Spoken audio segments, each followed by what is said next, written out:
Welcome to day three. I believe you have done like quite a lot of it. You have covered 50% of the overall course, starting with the foundations and then line charts and bar charts. Today is the day for scatter and density plots. And tomorrow we are going to get into advanced visualizations and storytelling from the visualization that we have. So now today we are going to understand relationship between two variables and try to visualize it, and we will see how scatter plots can be used, and we will have an introduction to kernel density estimation that we need for smooth distributions. So let us start with one case, right? Wordline is a major European payments company, and it collaborated with machine learning group of ULB in 2013 September, and they collected dataset for like 2 days in September, and the data set was about the transactions that people have done and how many of them were fraud transactions, right, without the consent of the owner of that particular credit card. So out of some 28.5K transactions, 492 were frauds. So you can get the data set here. Data set is available on Kaggle, right? You can have a look at this data set. So this data set is a classic example, an old data set, which is a good example to start with scatter plots and to understand the importance of scatter plots. So yeah, so let us have a look at it. So for that, you will need to download the data set and put it into your data sets directory here. So I already have downloaded it and I have put it here in the datasets directory. So let me go into code and show you where the directory is. So it is here, available here, datasets and then credit card.csv. Okay, precisely put it here so that we are going to access it using this particular file path, right?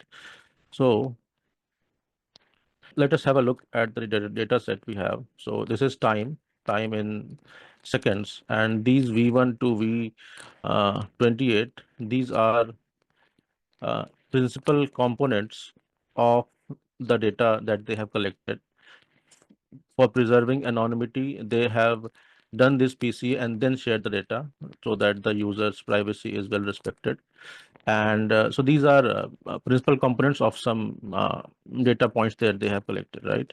And the amount of transaction, and the class 0 means the transaction was legit, and class 1 means that the transaction was a fraud transaction. Okay, so let us have a look at the shape of the data. 28 4807 and 32 columns are there. So these are the column names. Now just what are we going to do? Let us plot distribution of transactions. This is quite an unbalanced data set. So non-fraud or zero is a lot of it, actually most of it, near to 100%, and the fraud is very less. So it is pretty obvious that the frauds will be less and the legal transaction would be more. So now this data sets they have collected in order to understand how frauds happen, how credit card frauds happen.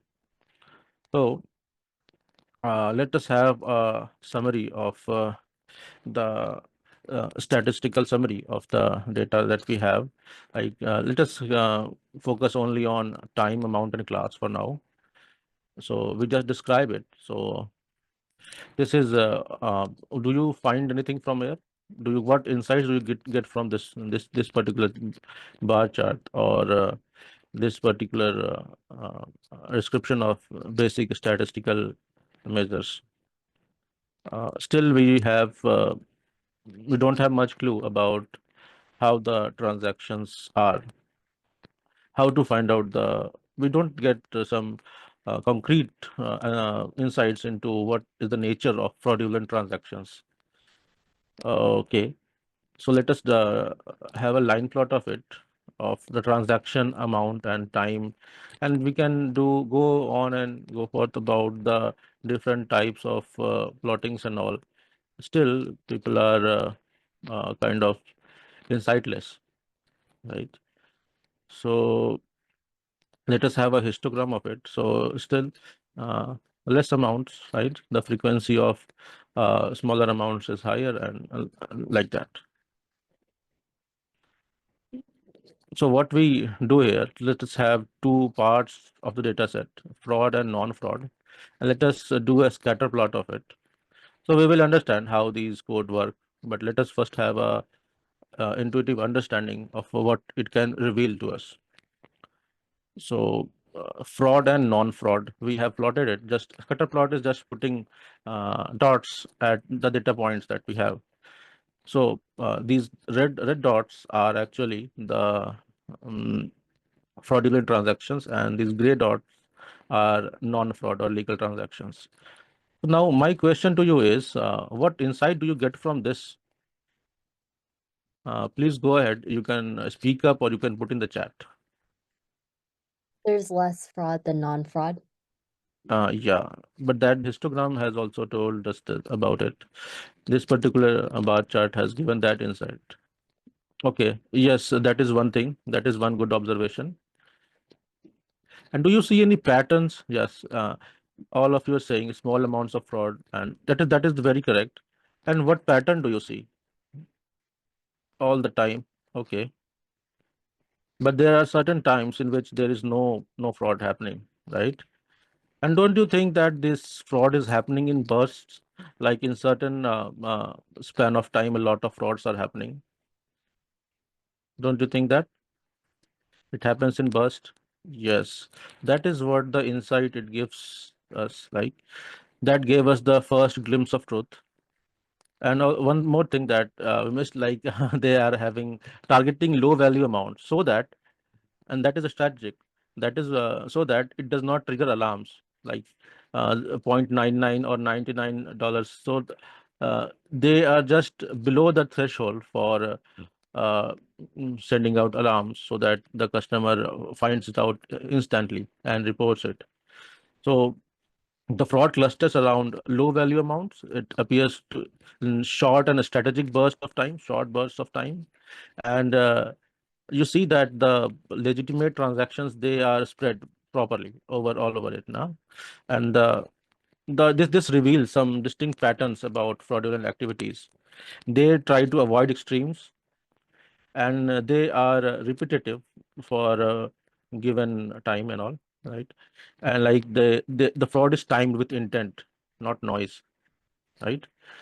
So scatter plot, although it is the simplest form of data visualization, is powerful and is helpful for us to get the first glimpse of truth from the data.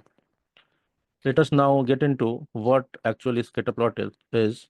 So it helps you see one dot at a time, nothing else, no assumptions, just data as it is. And it reveals some relationship between patterns, will show you clusters and outliers and all. So this is what a scatter plot is, right? It will plot individual data points in a 2D plane and can be extended to 3D as well, right? Hmm. So the first thing that we are going into is matplotlib. So there are three libraries that we will be discussing: matplotlib, seaborn, and plotly. And the Altair one we will leave you as a self-study part. But still, if you have issues with Altair, you can come up and discuss with us, right? So matplotlib has this function called scatter, right? That is going to plot some individual XY points as dots, right? So that is core to EDA, and it can give you some other features as well, like uh, size or color map, right? Transparency, a kind of marker you want to select. So this is the basic syntax of scatter plot for plotting a scatter plot in Matplotlib. So for advanced coloring and other things, so there are multiple parameters available which you can use, right? So let's just now get into it, scatter plots. So this auto data that we have, let us have the data first, and then we will go into visualizing the data as a scatter plots. So let us read the data. This is actually the data set for mileage, cylinders, and displacement, horsepower, weight, acceleration, year, origin, a place of origin, right? And the name of that particular vehicle. So this is the automobile data set that we have. Hmm.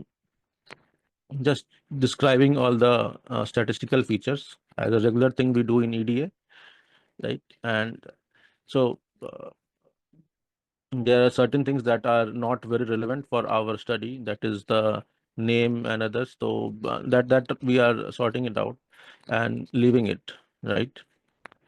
Now we are going to just plot scatter plot. So we are using this style, some uh, as a default style, and it will plot it like this. So data is a data frame dot plot dot scatter. So there are two ways of plotting a scatter plot.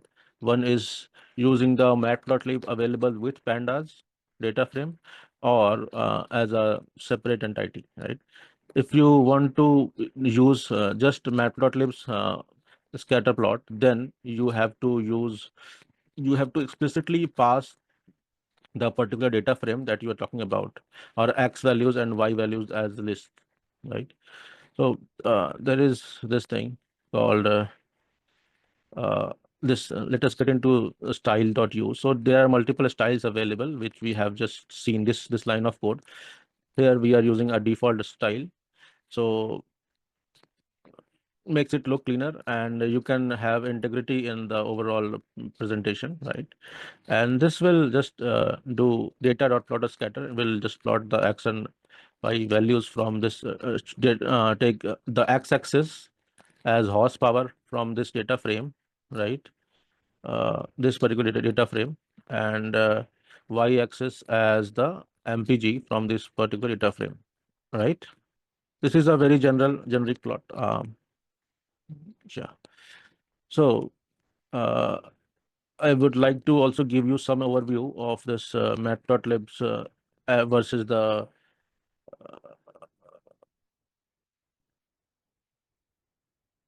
pandas one. So input format, you will just have to give column names if you use data plot scatter. If you use matplotlib scatter, then you have to give us overall whole arrays as inputs or series as input. So for simplicity and quickness, we most of us, when we are working with pandas data frame, we use this, right? That is best for doing it very fast, right? So now we are going to put some style on top of it. We are going to use some runtime configuration. So RC is the runtime config. So this will ensure that these particular properties are met, right? Font family, text is use tech equal to true. For this, you will need LaTeX installed into your system. I have it installed, so I am using it. This will give you publication quality images. You can also set the DPI. You can also set the size of the different labels, right, and all. Here we are using the R ggplot2 style. That default previously we were using. Now we are using this ggplot, right? And here now we are. What are we doing is that we are just doing a scatter plot from this data frame. X axis as horsepower, Y axis as mpg, S as 150. What is S? S is the area of the area of this circle, right? This circle that we have plotted, and a measure of the area of the circle, right? And the color map is salmon, and edge color is K. K is for black, right? Edge color is the color of this bounding circle, right? And alpha is the transparency, right? How much transparent it is, 0.7, 0.3, whatever you choose. Now you see that we have used this LaTeX styling here. So backslash text bf, and then opening curly brackets and closing curly brackets like that, and size. So here also we have used this long right arrow, right? This is all from the LaTeX. So if you have LaTeX installed, and then you can use this true. Otherwise, you have to do it false, or you don't have to use it at all, right? But anywhere in the notebook, if you have set use tech equal to true, then you have to either restart the kernel after commenting it out, or you have to explicitly put is at use tech equal to false, right? And you just have to remove this, otherwise it will not look very good, and this text bf will be put as text bf. So I'm using r here because it will not treat this backslash as some special character, and stop the execution, right? So this a general anatomy of the plots is this, right? You will start with the aesthetics, font, style, DPI, figure size are all configured in this first part, right? And then you do the actual plotting, right? And then you give some descriptions. So overall, in the whole code, you are going to see something like this: the aesthetics, the actual plot, and the descriptions. These things are going to keep on repeating. So now what this tells us about understanding how these visualization work is that for although the code would look very long, but there is only a small part of it which is being changed, and that is here. If you want to change styling, you are going to change it here, or if you want to change the descriptions, labels and all, you are going to do it here, right? uh, Otherwise, if you want to change something in the data and how it is presented, you are going to change it in the actual plot. I hope this is clear, right? So this is how we have plotted. See, the styling is LaTeX level, and this long right arrow is also available there, right? So certain things in LaTeX, if you want to put mathematical equation, that it is the best tool to use where you want to write mathematical equations.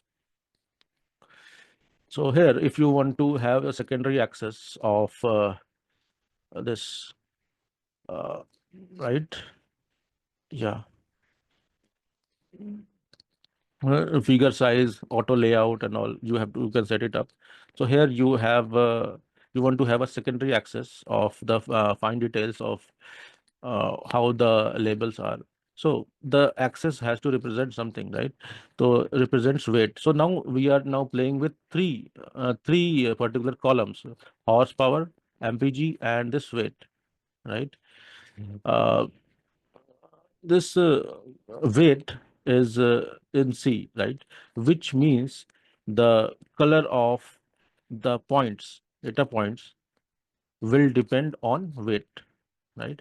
And the legend is here, right? Let me repeat it.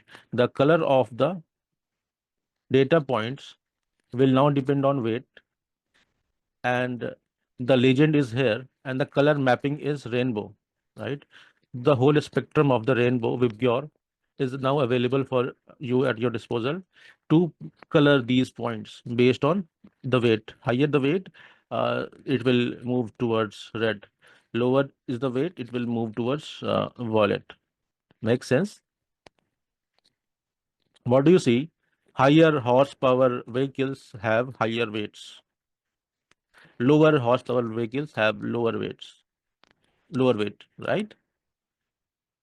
High mileage vehicle have lower weight, and low mileage vehicle have higher weight.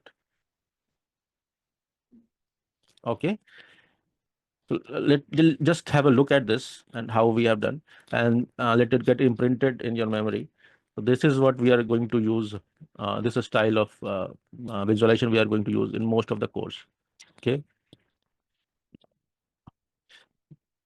now let us have an understanding of how we can group the data frame, and how we can we have done the group by in data wrangling course, right? Uh, if not, you can have a look at the video and get on through it. So we will be using the uh, plotting the overall scatter plot with something uh, with the information of origin, right? And this origin is this the difference between this weight and origin is that weight is something that is a numerical thing, right? This weight is some numerical values, and origin, these are categories, right? One means a particular place, two means a particular place. These are numbers, they represent different places, but they are not, they don't have a less than greater than relationship kind of thing. Like one is not less than two when you come to origin, right? These are categories, right? So we cannot have a continuum of it, right? Like this, as there is no smaller, bigger relationship between them, we cannot have a continuum of it as this kind of legend. So what we have to do, we will have to group it by origin, and we will have to pick colors, right? And then give different range of colors uh, for different origin, for particular origin, right? Like for origin 1, 2, and 3, we have this color, right? So this is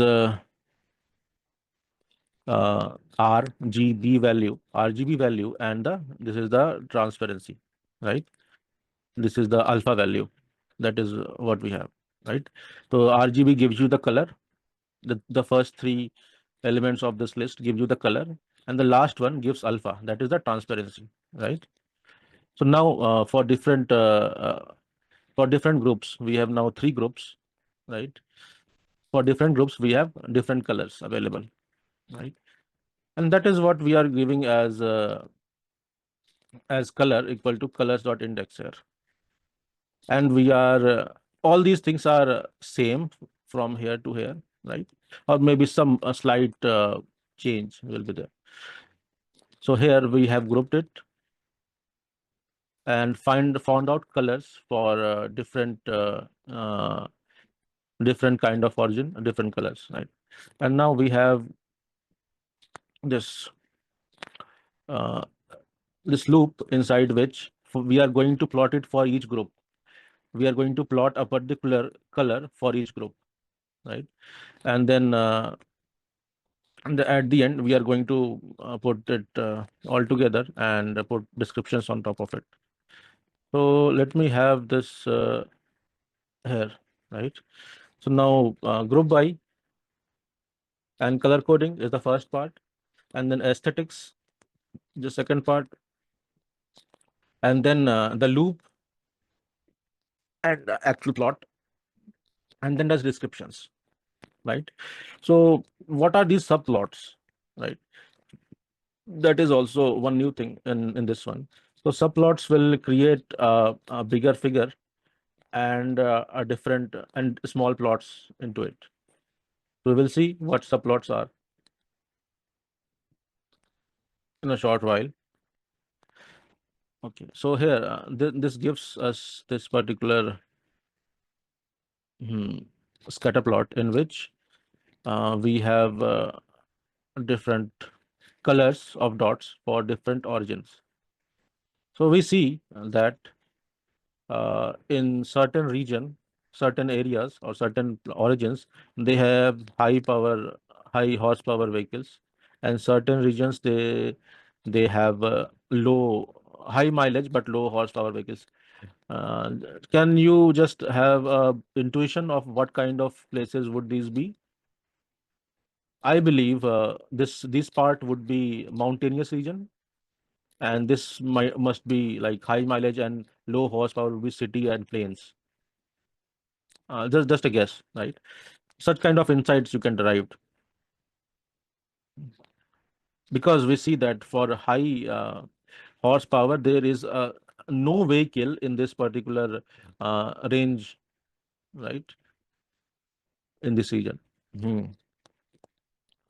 That also gives us some insight. Now let us have a plot of like number of cylinders, right? So what we want now is uh, this size. Let us go to the data set so that we can have a look at what it is. So number of cylinders, 8, 6, 8, 4, 8, like this. This is the number of cylinders. And what I now want to plot is we already have information in the visualization about horsepower, about weight, and about origin. Now we also want to factor in number of cylinders. How can we do that? Higher number of cylinders can be related to bigger circles, right? The size of the circle is bigger, the radius is higher, the area inside the circle will be higher, right? So for that, uh, we want bigger, more number of cylinders correspond to bigger circles. Same things. And now what we are going to do is uh, we are having this particular new column called size, right? Size a new column.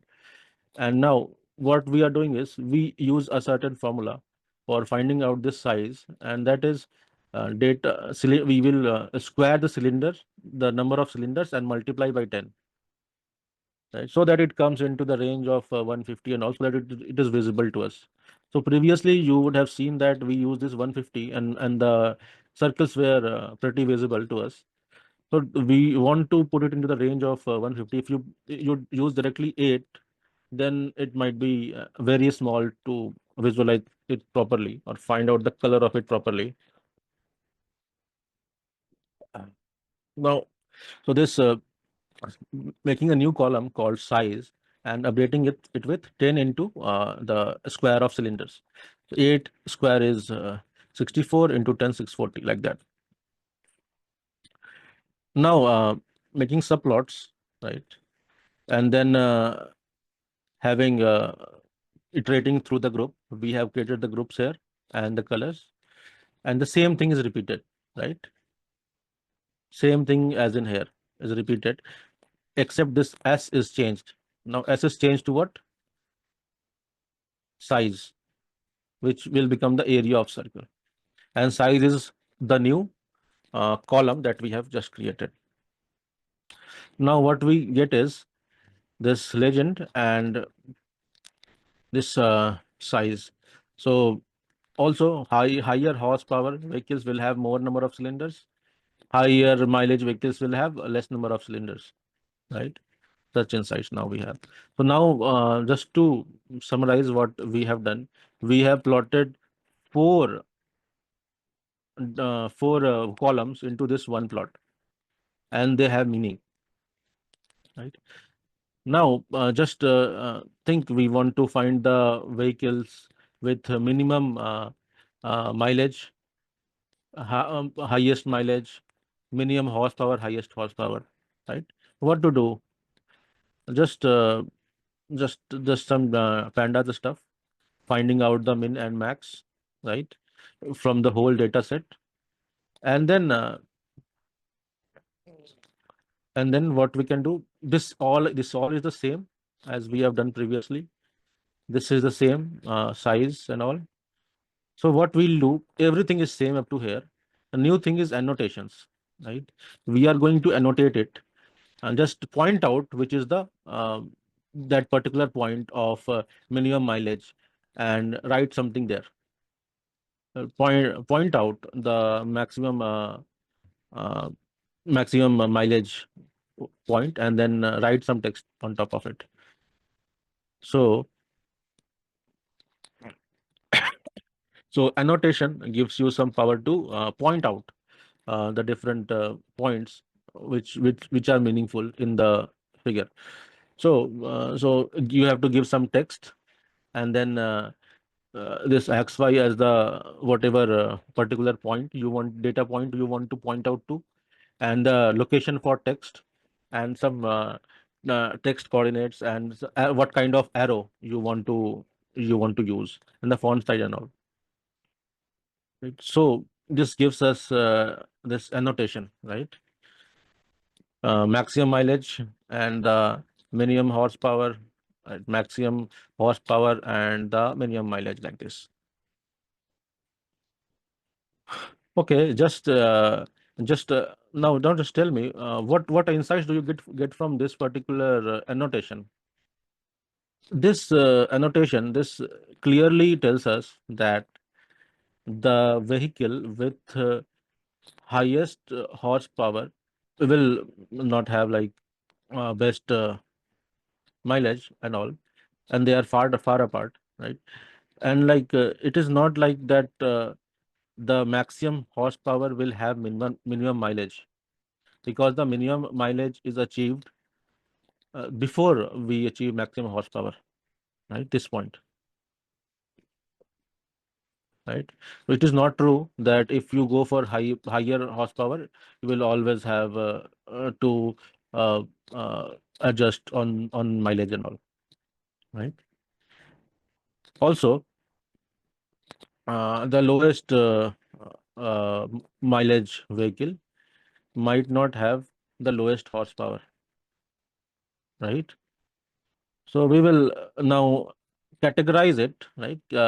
We can see some kind of categories, right? Here, this we can see three categories of points here. Huh? Let us categorize it and put it in a zoom view box. So the part one is will be from 0 to 75 horsepower, 80 to 120, and 125 to 180, right? So part one, and you just do some pandas stuff, query horsepower less than 75 and group it by origin and all. We are grouping by origin just to show this 1, 2, 3 and all from where they are. Other than that, most of it is same, right? Now this is the new thing, right? Add subplot and all. So we will discuss it. We have a slide for it. Yeah. So when you create a subplot, a bigger figure, right? So it will create this whole figure, right? And then when you in main figure dot add subplot 211, what does it mean? 211 means top row. So it means that there are two columns, right? It means that two means that there are two columns, and this is the first, talking about the first column and the first box. This is the first box, right? Similarly, for second column, third for a second column, we have this 3 and 4, and like that. This will help you with creating this kind of plot, right? So we have this main plot and the left, center, and right. So we have four subplots now, right? So the first subplot is main, left, center, and right. So in all these things are same as previous ones. Now we are again, this is plotting for main, right? Main dot if you put the figure, right? This figure main is a subplot of this uh, bigger figure, right? This main dot scatter. So here you can, these all are the same things, right? Just putting it in main, right? And the legends for main, right? And then for left, same thing is for left, same thing is for and same for right. What has changed? This part one, part two, and part three has changed, right? For part one, you are putting in left, part two in the center, and part three in the right. So now you get and then annotations and all. So you get a plot like this, right? Any questions still here? This brings to your homework. You have to explore this 3D scatter plot. This okay, we will discuss this one, and then I will give you the discuss about the homework. So now in Matplotlib, we can easily One extend question. 2D to 3D, right? We just have to give one extra column, right? But then this is not happening in Pandas Matplotlib. You have to use the plain vanilla version of Matplotlib, right? So for that, you have to create a figure and then a 3D scatter plot using projection equal to 3D, right? And then on top of it, you can use a scatter and give the data dot horsepower. This is a series that you have to give data dot weight, data dot mpg. Now this will give you this kind of a plot where the three axes are horsepower, weight, and mileage mpg, right? So the extension is very simple. you have to use this projection 3D and then give extra series for it. So now this brings us to the end of matplotlib scatter plot, and some well-known S curve you can import from SQL datasets, and then you can plot it, right? How are you going to plot it? This the There different is one series you have to question. give. So this you can explore yourself, and when you get into plotly, these will be more interesting. Okay, so I think we have covered this first part. Now getting into Seaborn. Okay, Seaborn is built on top of Matplotlib, especially for a statistical plot. There are certain limitations when you are working with Seaborn. So things are automatic, autopilot, and it is designed particularly for data frames. So the visual meaning, it can add automatically, or you can add to it like hue, size, style, and color palette and all, right? So when you use scatter plot, you are going, mostly we are going to import scatter plot as SNS, import scatter plot as Seaborn as SNS, and then we have this function called scatter plot with SNS. So you give the data, right? Data frame, right? X and Y columns. What are the X axis and Y axis? Hue is to group by color. So for hue is so simple in with the Seaborn. Remember in map.lib we had to do group by, and then we have to find out color. So now here it is very easy. Just put hue and put the category which you want to hue. Size, grouping based on size, style and color palette and kind of legend. So another keyword arguments are available, right? So let us get into the next one. So same data set we are using, and all the examples that we are going in the doing the three notebooks will be the same only, the same. So we don't need to discuss again this. Yeah, just give a scatter plot, data, the data frame, X is author, Y is MPG, you get a beautiful plot like this. Automatically chosen the size of the circles, the dots, and automatically chosen. You don't have even to put the legend. It is automatically taken. The legend MPG is and then horsepower. It is automatically taken from the name of the column. Right. Now styling as we always do. Same thing. The first part is the aesthetics, and then the actual plot, and then the descriptions. Right. Here also again we are using tech, LaTeX. So fuse tech equal to true and all. So these things are very easy for understanding, I guess, after we have discussed it. So SNS dot set a style dark grid, color palette vary this. So multiple styles are available, and multiple color palettes are available, which are available in detail in the documentation and all. So for the scatter plot, we have to do data, tell what is the data frame, horse, what is the x-axis, what is the y-axis, what is the size of that particular those dots, hue on the basis of origin, right? So here we need not do anything group by anything, finding out the color, enumerate, and then loop through it, right? All those hassle is removed, and now it is very easy. And then just by using this hue.origin, so we see that yes, Seaborn is a wrapper on top of Matplotlib only, right? Inside there is Matplotlib running, but then the scatterplot has some limitations as well that we will see shortly. So it beautifully plots it, right? If you want to update the title, the if you want to update the, like here we have MPG, the and you want to write mileage and all. If you want to edit it, you can put it, do it here, right? X label, Y label, and all those things. Okay, same things. If you want to color, right? If you want to color points by weight of an automobile, then then you can do hue weight. And size is 10 to 500.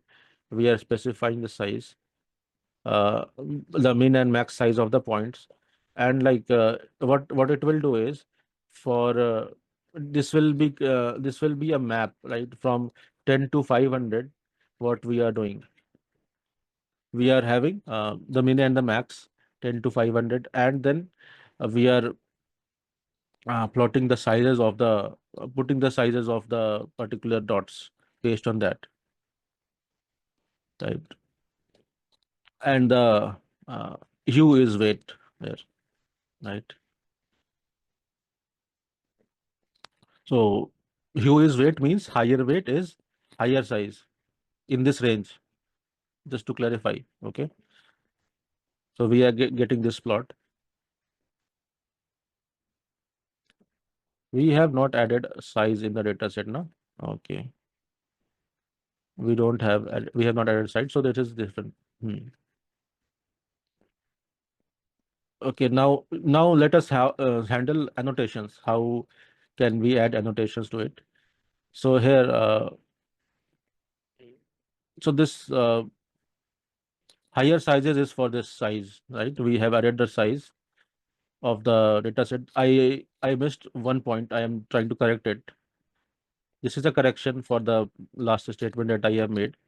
So this size we have calculated here from here based on the number of cylinders, and the size is equal to this size means this is the new column that we have created, and the size will depend on this column, and or will automatically map from this range, in this range from 10 to 500.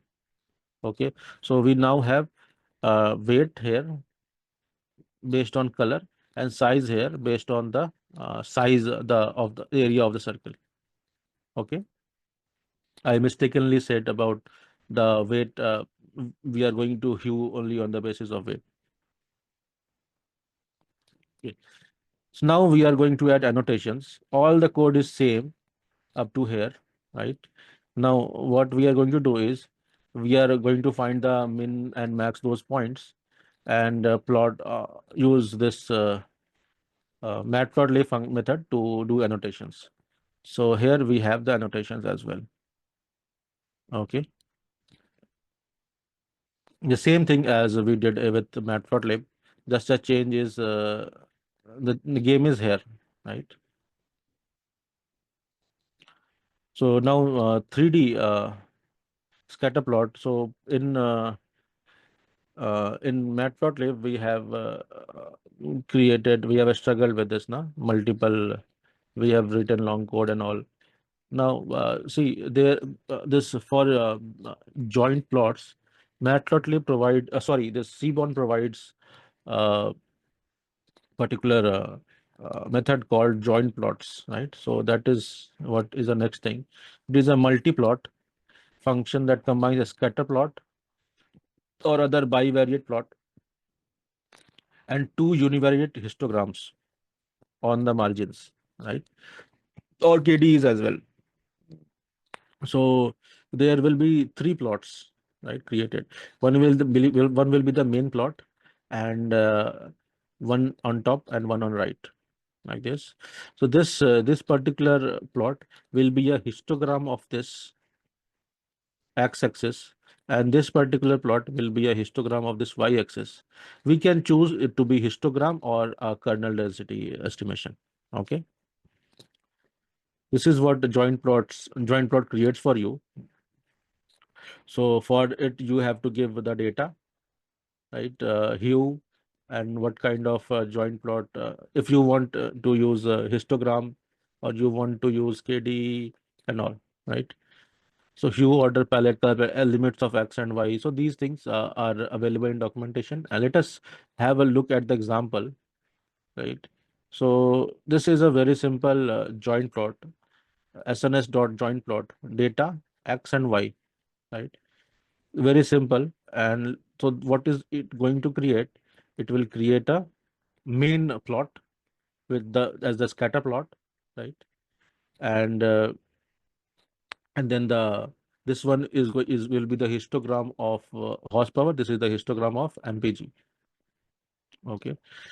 So if you want to have uh, some more information on top of it, you can use this kind parameter. So, and lowest equal to 2 for this. So this is going to have do some non-linear regression method, and it will also find a regression line and will also give you the kernel density estimation on it, right? So more is here, right? This is easy one, right? Reg means regression, right? And lowest equal to true is a parameter for that particular regression. So in this, there are two things, like these two are called marginal plots, right? This is the main plot, and the margin these are marginal plots. And now, if you want to give some more information about marginal plot, like how many beans have to be there, so that also you can give number of bins. Here we had the less number of bins. Now here we want to increase the number of bins. That is possible. I mean, it is customizable that way as well. If you want to give the ratio, how big should be the main plot versus the this marginal plots, right? And then okay, so this will help you superimpose uh, the different plots. So in joint plot, you could create a joint plot, right? And then you are using this adding a kernel density estimator on the scatter plot. Uh, this this kind of contour you can get uh,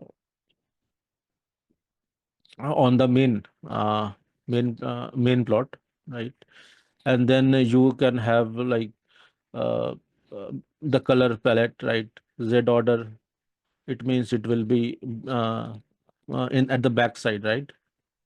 And there will be 10 levels of it, right? And it is shaded, yeah, it is shaded true. If shaded is false, you will get contour lines. You will not get the color, the continual color in between the contours, right? And then if you want to plot marginal, so plot joint is for this particular main uh, subplot, right? And plot for marginals, if you want to put something, so you can set on if you I have put we have done a rug plot here. So rug plot will give you a good estimate of where the data points are. These are the data points here, and these are data points here. So, and their height and all, right? Height is minus 0.15, means it is inverted in the back side, right? Downside and the left side here. And then another thing is this joint grid. So this is also an advanced version of creating a joint plot. So they have limited the joint plot functionality, especially to push for this joint grid. So they have like three. They will give you this three components, right? When you run this joint grid data, equal data, and this horsepower, whatever x and y axis you want to give, this will give you a G, which is a joint grid object. So that will have different components like uh, joint, the main plot area, x, the top marginal plot, and the right marginal plot, the overall figure, and some plot methods and all, right? So this when you run, you will get something like this, right? So ax joint, this particular component, sorry, this component is the main plot area with x, and this x level and this y level. Ax mark x is the uh, top part, and like it will have the labels as horsepower and the count. Similarly for ax mark y. Now we are going to do a specific plottings on all the three. So creating a joint grid, and uh, then a scatter plot on that joint grid. So we get this one. So the scatter plot, this here is what is the axis AX joint for this, SNS scatter plot. So it is going to plot it in this one. Okay. So now here we are going to add. I hope this is clear. Creating a joint grid, starting with an empty joint grid, and then a scatter plot on this particular part of uh, the joint grid, right? And this hue based on weight and X, Y size, right? And this is the previous one that we have seen, which we have put on AX underscore joint, right? Similarly, we can put things on particularly on this one and something else on this one. That is why this joint plot is useful. Uh, Now, most of it the is same, right? So the KD plot we are going to do is the kernel density estimation plot. Now we are going to do it on AX joint, right? So there are two plots, the scatter plot and this KDE plot on joint. So this is what we get: a scatter plot and KDE plot on top of it.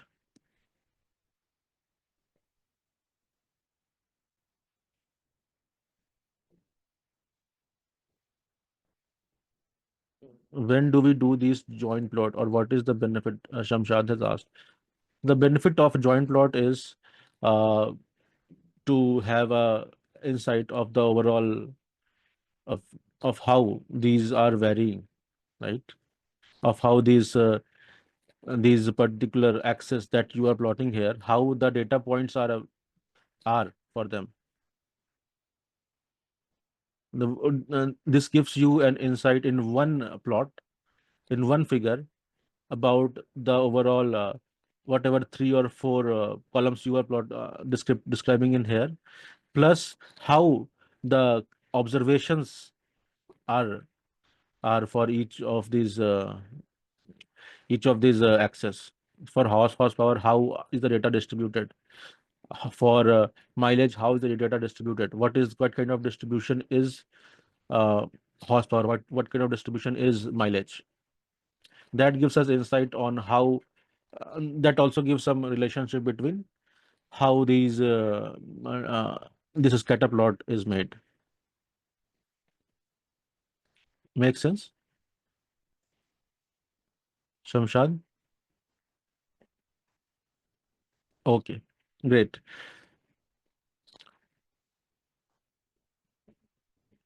So we have discussed about this scatter plot. Now KDE plot, where are we doing the KDE plot? On this main figure, main uh, uh, AX joint, right? And then we want to put this histogram. So for that we are using cbond dot sns dot hist plot for this data. And where are you putting it? Uh, AX mark X. So we are putting it here, right? We are having this histogram plot. So, and we have done KD equal to true, which means that we have also plotted the kernel density estimation, right? Now, what we have this rug plot. Rug plot will tell you data points that is projected to the axis. So in the previous plot, we had rug plots here, right? But however, the it can be here and might look more visually pleasing and more uncluttered if you put the rug plots here. So rug plots are specific data points, right? So here we have chosen the rug plot for as horsepower, y as mpg, and then height is 0.5, which is positive, which means it is going to go inside the figure, right? Inside the figure. It is, if it is negative, it will go outside like this, like we have done previously, right? And we are putting it in ax underscore joint, yani ki, which means this particular plot, right? So you would be wondering how this notebook ends, and we did not have examples of this uh, 3D scatter plot, and we did not have example of this this Swiss roll example of the S diagram and all. The reason is uh, the Seaborn does not provide functionality for three-dimensional plots, right? It is restricted to 2D data only, right? Okay, so now let us come to Plotly, which is also which is which gives a lot of strength to the visualization, which makes it interactive, right? Which which makes it highly customizable. So it renders in browsers. You can use it with your Django and projects and all to directly put the visualization on the UI end and all. So this is great for dashboards and data apps and all. So there are multiple variants of this of the APIs that Plotly provides: Express, Graph Objects, and IO. So the most high-level interface and easy to use is the Plotly.express, and that is going to be the major focus of this course for now. However, you are feel free to go explore Graph Objects and IO, and you can come up with questions later on in the Discord channel. So now let us get into Plotly Express, right? Before going to the code, I would like to give you some overview of it.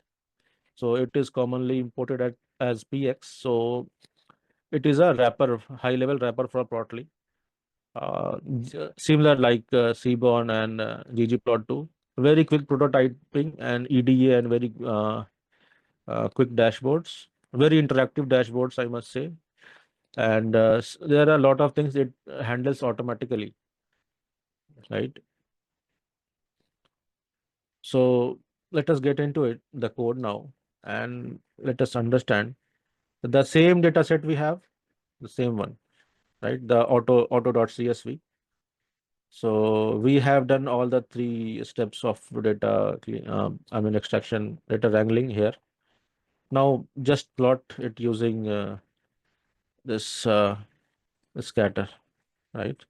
So you can see, as yesterday also Shubhik described you the power of Plotly in interactiveness. So all these things are available, you know. So just one simple line, and you get such an interactive plot, right? Styling. Uh, Here LaTeX is not very much supported.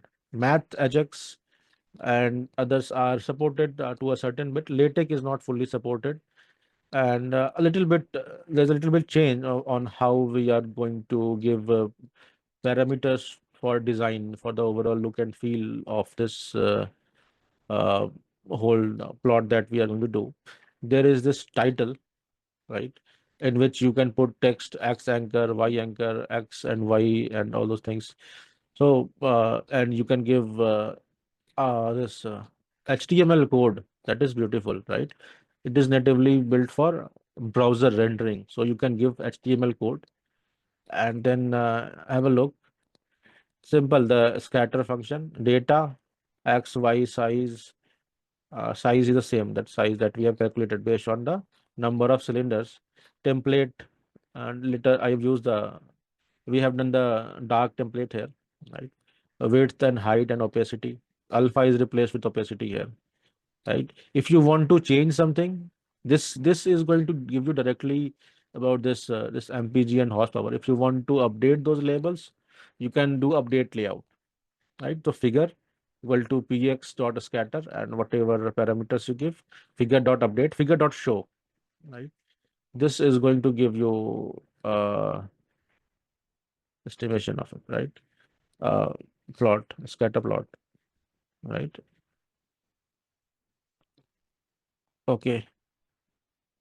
So color points by weight of an automobile. So same things that we have already discussed. In so yeah, color is in that you used to have this uh, uh, hue and all, right? And now we have color for this size. So now four things are represented: horsepower, mpg, size, and weight. So size is represented by the size of this particular this circle, and the weight on this. This is very interactive and even very simple, right? Simple to plot. If you want to do annotations, this you have to find out anyway, and then you can add annotation, right? Text x point and y point, figure dot add annotation, x point, x and y points and text, and show arrow is true, and what kind of arrow, size of the arrowhead and all, what kind of text you want to show about the properties of the text, right? And where the text is going to be, like that. So here, see. Okay. Now this is what I like most with the 3D scatter plot of Plotly is really very interactive. So what we have to do here is scatter 3D.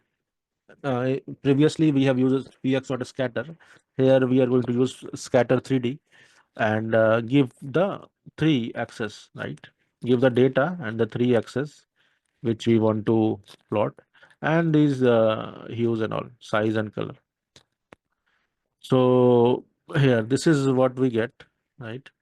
So, so this you can, I mean, visualize how data is, right? Go deep into it.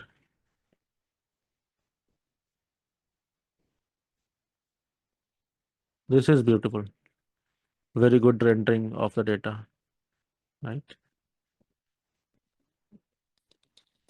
So now, certain things uh,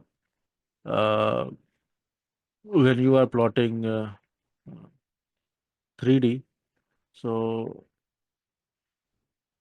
you have to give information about one thing is the three dimensions that you want to use, x and y, right?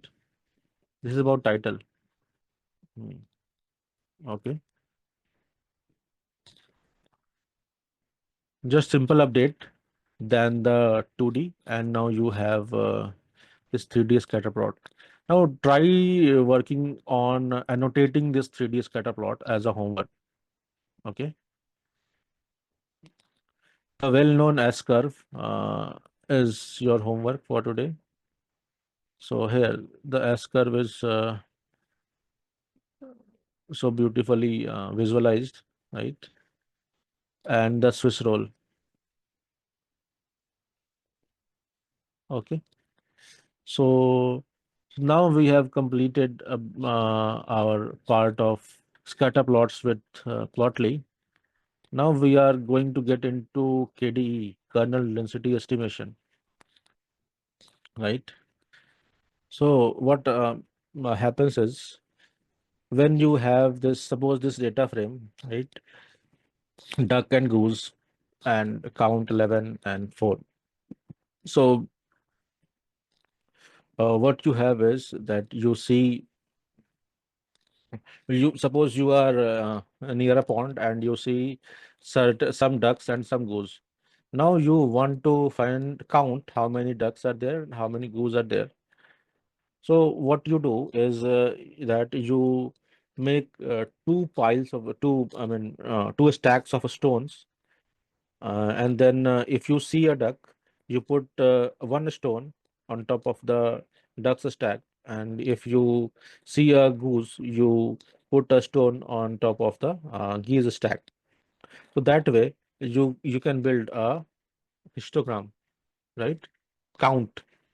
So that is how we have made this particular data frame. Duck and goose counts 11 and 4, suppose. So we have this, right? This is the stack. This is the histogram of how many goose are there and how many duck are there. So the actually the data frame itself is a form of histogram, the form of histogram. So see, the thing is, suppose you see a particular uh, bird. So what is the probability that the bird is a duck or a goose? It depends on what data you have collected in the past, right? The probability that the new bird that you see is a duck is 0.73, while the probability of it being a goose is 0.26, right? Simple math of probability, right? Okay. 11 divided by sum, 11 plus 4. 4 divided by 11 plus 4, like that. Okay. So now what we can do, we have plotted it. We can also plot the probability. This, so no, so we have this count column. Now we have this probability column. Now let us plot the probability column, right? So the probability column. So the difference between this is that this has from 0 to all the numbers. It has count as x-axis, while this has probability as x-axis, and the probability starts from 0 and ends at 1. Cannot be beyond 1 or less than 0. Okay, right. So now when you have continuous value, this is not a continuous value data, right? Because the number of there cannot be 1.5 ducks. It is not continuous. It is discrete, right? When you have continuous value data, then it makes sense that such kind of hard boundaries might not be there, right? So we will see it with an example.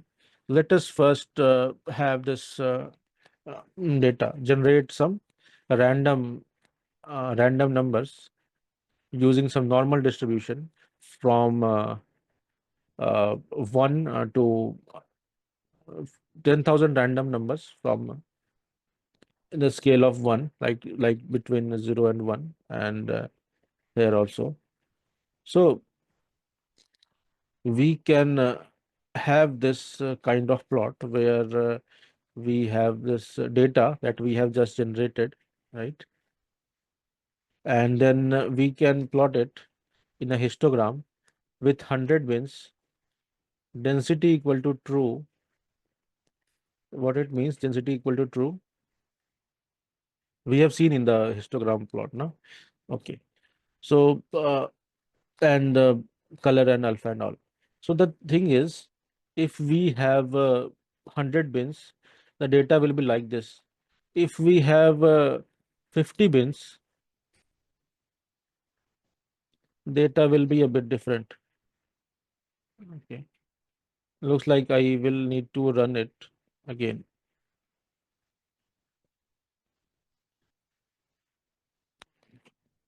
Yeah, so data is a bit different. If you have, suppose, only 10 bins, it's still running. Okay, just a second. It is still running, and then let it complete the run, and then we will run it. So by the time, let us talk about it. By the time it runs, let us talk about it. So the thing is, if you decrease the size of bins, as in the, I think in the first or second day, Subhik sir discussed it very deeply, that when you decrease the size of bins, the distribution is more smooth, right? It gets more smooth. While if you increase the size of bin, the distribution gets more rough, right? Such heights and will be there. Okay, let it we will sort it out later. So now we have this regular histogram, which is uh, count by bin values, right? And then we have 100 bins here. So the thing is, Hmm. So again, it is getting smoother if we are having more number of bins. This is normalized. No, okay, we will normalize it.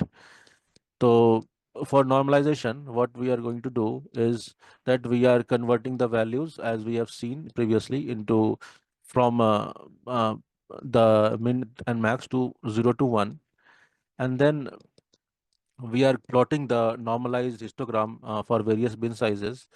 So for default number of bins, for number of bins 50 and for 500, even if we go too higher, then also the graph is kind of erratic and not very smooth, right? If we have so the best fit is the number of bins in somewhere between minimum and max number of bins, right? That sweet spot we have to find.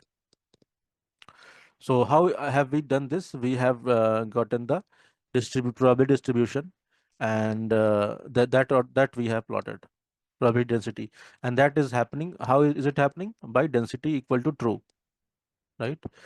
When you don't do density equal to true, it will plot actual values. If you put density equal to true, it will convert it into probability and then plot it. The histogram will be showing the probability, right? So given the thing is, uh, suppose you have one value here. So what is the probability that it will be this particular what is the probability that it belongs to a particular bin? That is the question.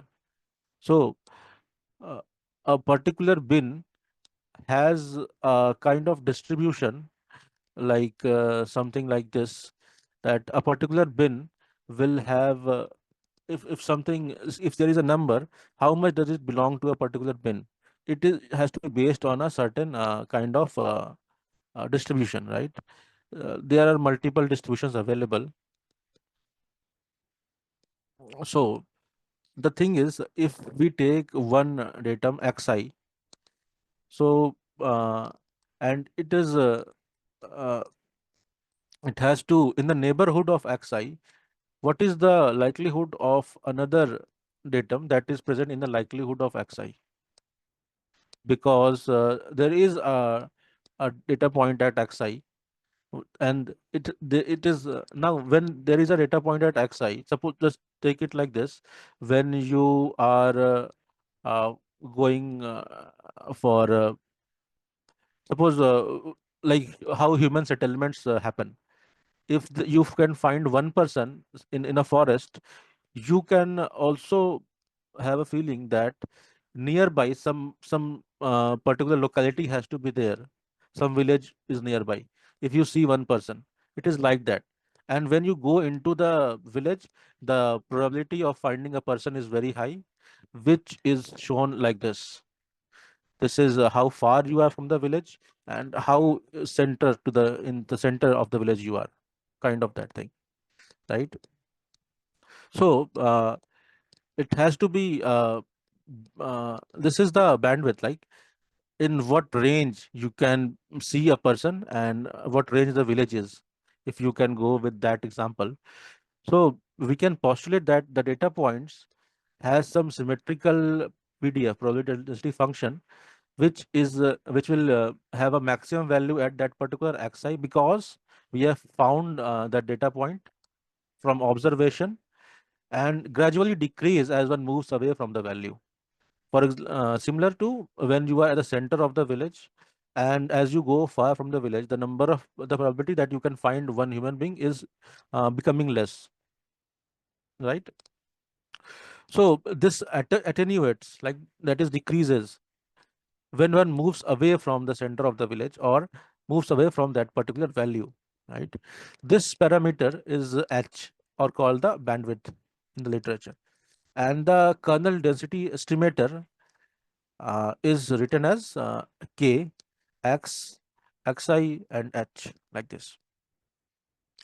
So kernel density estimation of x given xi and with a bandwidth of h.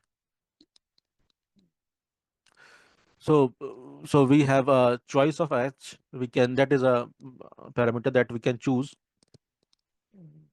So the thing is that the kernel density estimation has to decrease when the distance from x is higher.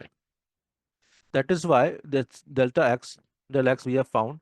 So there has to be a relation between this. So the farther the xi, the higher the lower the probability of finding that the value. I hope it makes sense. Are you all with me on this? Okay. So now there is one Gaussian kernel that is the most famous kernel, and even in Seaborn the Gaussian kernel has been made default, but in Matplotlib and others you can even choose the kernels, right? So this is the Gaussian kernel, this one, or the normal kernel that is also said, exponential kernel, so linear kernel, cosine, Apaxinov.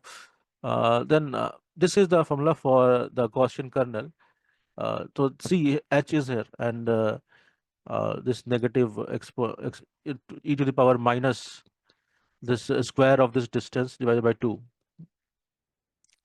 Now we are going to plot that, right? So this for the particular x x we have created here before.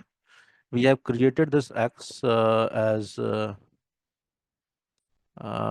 is the x that we have created? This one, right? So from here, no, sorry, I'm sorry. This is the x that we have created here, and p dot l in space. So from -5 to 5, we are creating 1000 points. So x is this one. And then del we have found this one, this x minus xi divided by h, and the normalizer is this 1 by this part 1 by 2 pi under root 2 pi and multiplied by h. So now k is what the normalizer. This is the normalizer into the e to the power minus del square by 2. So now we have got this new numpy ND array, and just we are going to plot it. This is how we have plotted it. Okay.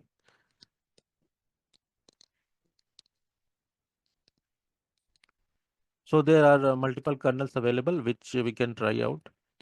So now the probability density function is the uh,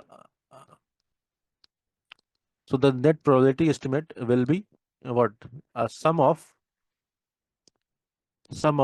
all the this kernels at given data points divided by the number of the number of data points or the cardinality of the data set.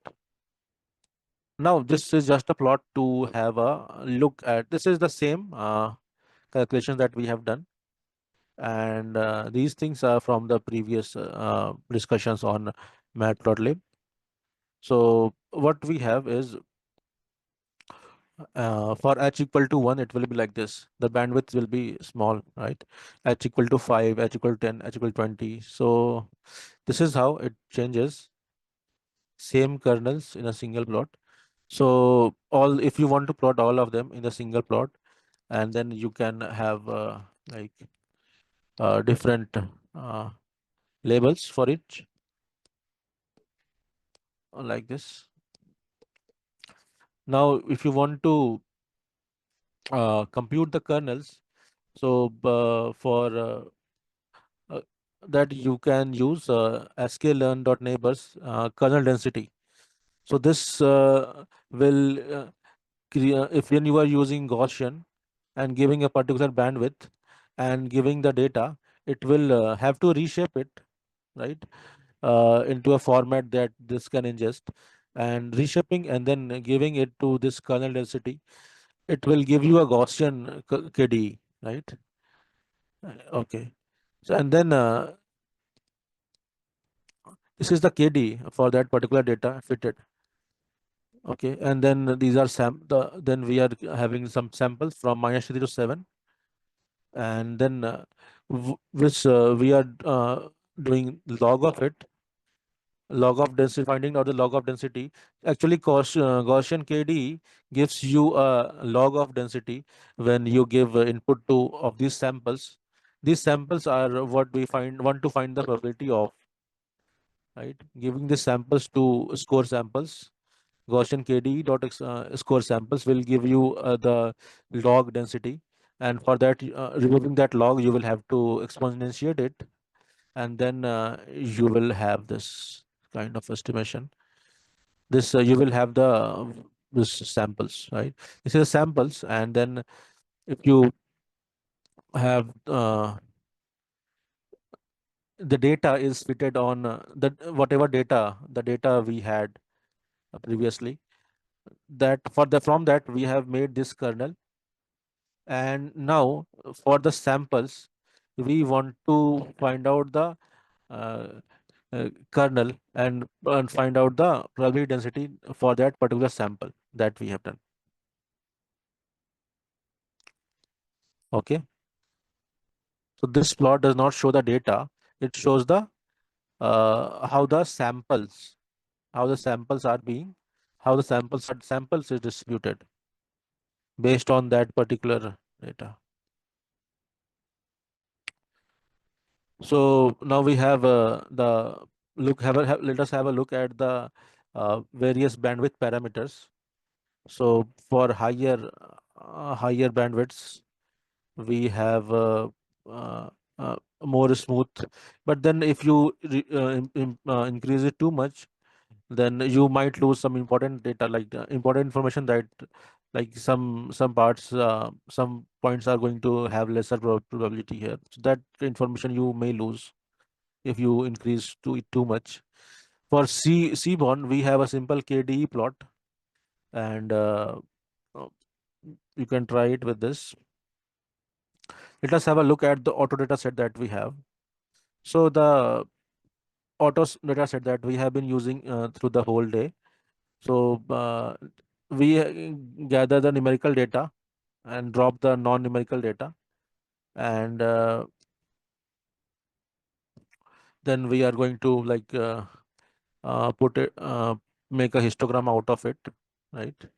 And based on the bin sizes, and then one-dimensional kernel density estimators for all the particular columns that we have created, right? So KDE plot data, and X is feature in enumerate this, and that we can plot. If you want to plot hue it by origin, that is also possible. So hewing it by origin, based on origin, how the KDE is built. KDE plot, and then X is the particular feature that out of these, and hewing it by origin, right? So the it will be grouped by origin, and for that particular group, KDE will be done. Okay. So for multi-dimensional density estimators, so this has to be vectorized, right? That is why you see it in bold. So xi belongs to r of n, so n of r to the power n, so n-dimensional space, and then same thing, but just in vectors. For having 2D kernel density estimators, you will have to you give just SNS.kde plot two x and y and all. So and then color map levels.